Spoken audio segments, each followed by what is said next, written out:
আলতাফ শেখের কথায় সিয়াম কোনো উত্তর দেয় না। মাথায় তরতর করে রক্ত উঠে গেছে সিয়ামের।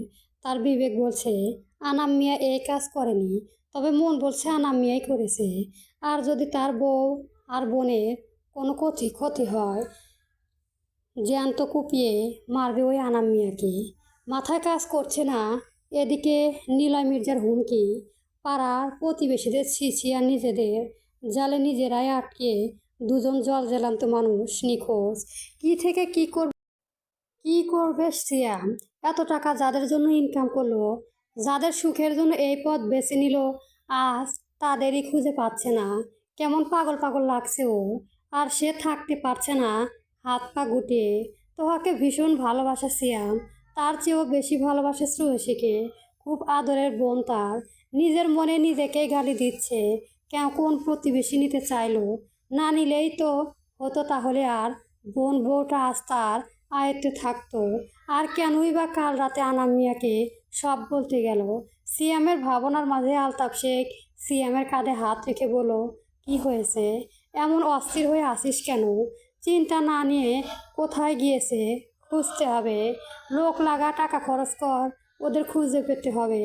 আমরা আমার মেয়ে আমার খারাপ লাগছে না। আলতাফ শেখের কথায় সিয়াম রাগে ফুঁসে উঠে, তারপর বলে, খোঁজ আমি পেয়ে গেছি। এখন শুধু তোমার অনুমতির অপেক্ষা। আমার কলিজায় হাত দিয়েছে, আমি কি ছেড়ে দেব? কখনোই না। যারা করেছে তারাই বলেছে। সিয়ামের কথায় আলতাফ শেখ অবাক হয়ে বলে, মানে খুঁজে পেয়েছিস? তাহলে বসে আসিস কেন? চল, যাব, এক্ষুনি যাব। আর কে কলিজায় হাত দিয়েছে? তোমার যাওয়া লাগবে না, শুধু অনুমতি দাও। ওকে উদ্ধার করতে যদি আমার কাউকে উপরে পাঠাতে হয়, তাহলে আমি তাই পাঠাবো। আমার কলিজায় হাত দেওয়া। কথাটা বলে সিয়াম উঠে দাঁড়ালো। বাইরে এখনো রাত। ডাইনিং থেকে বেরিয়ে বাইরে আসে পিছন পিছন আলতাফ শেখ। ও আসে তখন সিয়াম একজনের থেকে শুনেছে, খুব বিশ্বাসযোগ্য হওয়ায় বলে দিয়েছে যে আনাম মিয়াই কিডন্যাপ করতে চেয়েছিল।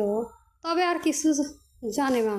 সিয়াম বেরিয়ে বাড়ির সামনে রাখা নিজের মোটর সাইকেলটা উঠে বসে আলতাফ শেখের মুখের দিকে তাকাতেই তিনি হাসসূচক মাথা নাড়ায়। সিয়াম বাইক স্টার্ট দেওয়ার পর হঠাৎ আলতাফ শেখ বলে ওঠে, লোকটা কি বলে যা, আমার চিন্তা হচ্ছে। সিয়াম বাইক স্টার্ট দিয়ে বাড়ি থেকে বেরিয়ে যেতে যেতে বলে, তোমার পাপের রাজত্বর অর্ধেক ভাগিদার। আর দাঁড়া না সিয়াম। বাইকের স্পিড বাড়িয়ে অন্ধকারে হারিয়ে যায় কিছুক্ষণের ভেতরে। সিয়ামের কথা শুনে বুকে ব্যথা করে ওঠে যা আলতাফ শেখের। সিয়ামকে থামানোর জন্য বাড়ি মেইন গেট পর্যন্ত আসলেও কাজ হয় না। সিয়াম কি বলে গেল সে কি জানে? আনাম মিয়া জীবনেও এ কাজ করতে পারে না। আর সিয়াম একা আনাম মিয়া যদি ওর কোনো ক্ষতি করে দেয়, তাই বৌমা মেয়ে ঠিক আছে তো? হঠাৎ ঘোর চিন্তায় মাথার ভেতর চক্কর দিয়ে বুকের বাম পাশে ডানে হাত চেপে মৃদু চিৎকার দিয়ে মাটিতে ধপাস করে পড়ে যায় আলতাফ শেখ। চোখে পড়ে হাই পাওয়ারের চশমাটা ছিটকে অন্ধকারে পড়ে যায়। সকাল 7:30। ফ্ল্যাটটা তোহার শ্রেয়সীর ভীষণ পছন্দ হয়েছে।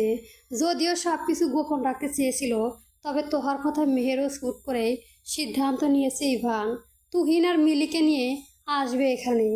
যাই ভাবা সে কাজ। ইভানকে খুব সতর্কর সাথে ম্যানেজ করে বলে দিয়েছে সে কথা, শুধুমাত্র তুহিন আর মিলিকে নিয়ে যে কোনো বাহানায় বানিয়ে চলে আসতে, তাও ফোনের সিম চালু করে, যাতে আপাতত ফাহিম কোনো খোঁজ না পায়। মেহেরোজের কথার মতো সকাল সকাল ট্যুরে নাম করে ইভা তুহিন আর মিলি বেরিয়ে পড়ে থেকে। যদি এমন পরিস্থিতিতে ট্যুরের কথা শুনে নিলাম মির্জা রেগে গিয়েছিল, তবে নাহিদা খাতুনের জন্য সবশেষে ইভান রাতে আসতে পেরেছে। মেহেরোজের কথা মতো তুহিন তার ফ্ল্যাট থেকে তোহার ল্যাপটপ, রিভলভার সব গুছিয়ে নিয়েছে, সাথে জামা কাপড়ও। তবে এখনও বলেনি যে তোহা আর মিলিকে মেহেরোজ নিয়ে গেছে, শুধু বলেছে গুরুত্বপূর্ণ মিশন কমপ্লিট করতে হবে কয়েকদিনের ভেতরে। তাই সব কিছু যত দ্রুত সম্ভব করতে হবে, সময় অপচয় করা যাবে না। তবে এবারের মিশন সম্পর্কে একটা কাকপক্ষীও জানবে না, ওরা 5 জন বাদে। তবে কিসের মিশন না তোহা মেহেরোজকে বললেও মেহেরোজ ইভানদের বলেনি। মেহেরোজ সকালে তোহা আর শ্রেয়সীকে নিয়ে শপিংয়ে গিয়েছিল। অনেক কিছু কিনেছে তারা। তোহার শ্রেয়সী শাড়ি নিয়েছে কয়েকটা, সবাই পাওয়ার মেহেরজের পছন্দ মতো।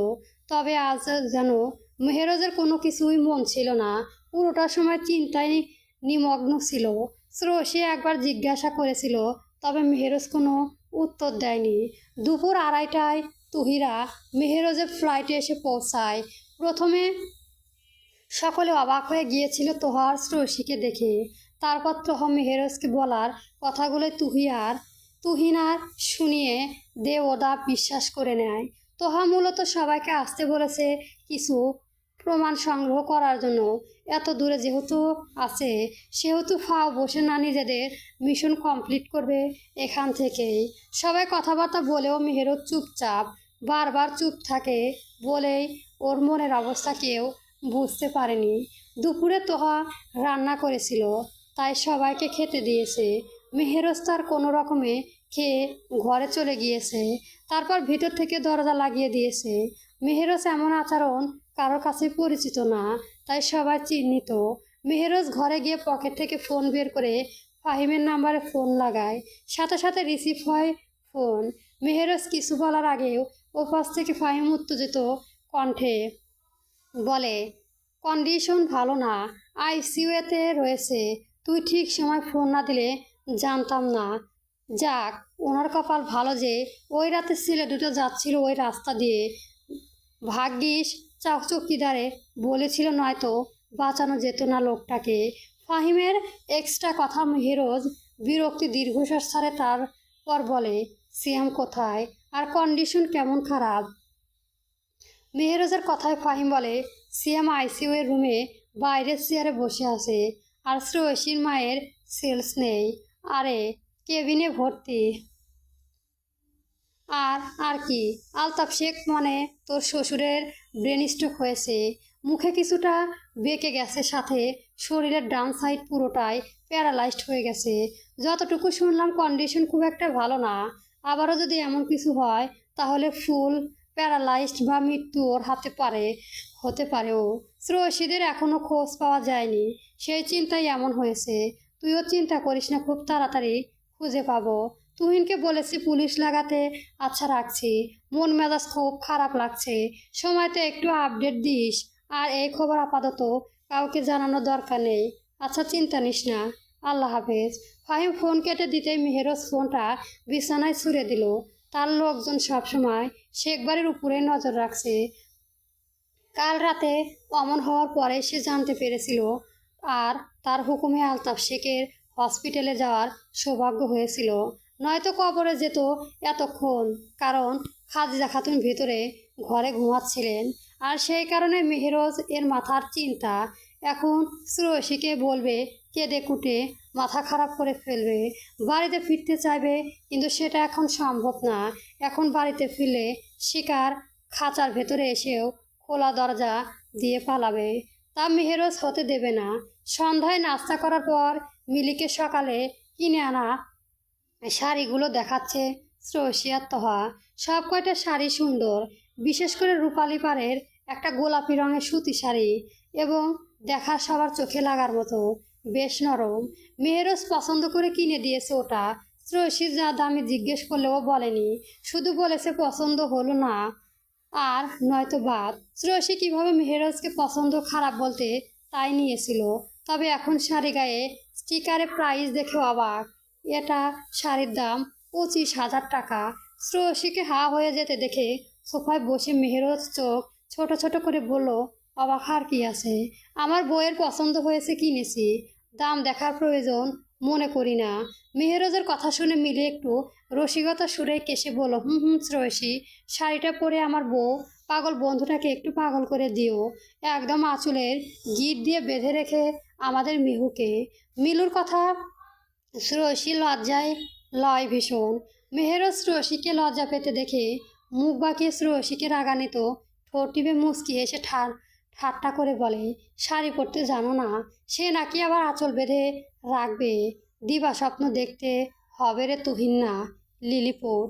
গল্পটি কেমন হয়েছে অবশ্যই জানাবেন, এবং পরবর্তী গল্পের জন্য আমার চ্যানেলটি সাবস্ক্রাইব করে রাখবেন। গল্প লেফটেন্যান্ট মেহেরাজ মির্জা চলবে।